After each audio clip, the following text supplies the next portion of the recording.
The recommendation of the committee back in 2017 was that the covenants be deemed part of the Constitution of Taiwan, that they be given a constitutional position, which would mean, I presume, that they would prevail over any domestic legislation that is incompatible with that. And it seems clear that's not what has happened. Because Taiwan cannot use this international complaint system, international communications.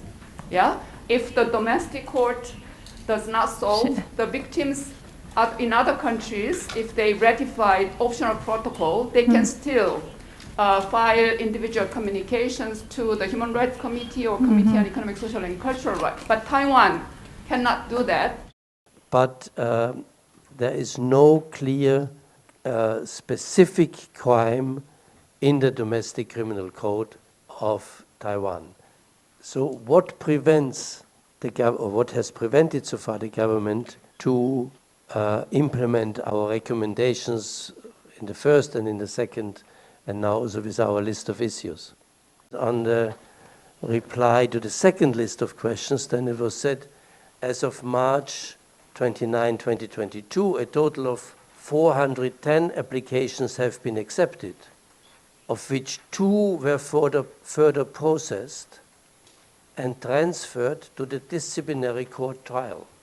So 410 applications, only 2 were further processed, and then not to a criminal court, but to the disciplinary court. So there is something fundamentally missing, wrong, and that I think there is no independent authority to investigate and prosecute torture. Otherwise, I cannot imagine why there are no consequences for torture that is obviously happening. Otherwise, there wouldn't be so many complaints about torture. Freedom of religion. Well, there's nothing much from the government, and also nothing much also from so far that we have received. So if there's any burning issue that we really need to put on the recommendation, I think it's time to hear, I think, from our friends here. Yes. Okay, anything on freedom of religion that you would like to add, please? 太极门案其实是一个非常严重的宗教信仰自由迫害案件。这一个案件 ，European Times 就是欧洲这边的时报杂志，对于其实有非常多的国际专家学者在讨论寒冬杂志。它光是1年多就已经有100多位的国际学者专家针对这个案件做评论，因为他们没有罪，也跟税都没有关系，但是他们的土地却被政府以课税、以这个歧视为理由来没收他们的土地。我们宗教人权公约的规定，必须要有法律依据，才可以限制宗教的活动的自由。但是我们台湾目前的状况是，透过行政命令，没有法律的依据，没有法律的授权，就来剥夺、限制人民的宗教活动自由。The judge may have taken part to a considerable extent, for instance, in the investigation, and also may he, so to say, have during the investigation made expressions which could be understood in the sense that he had already formed an idea of how the case should be decided.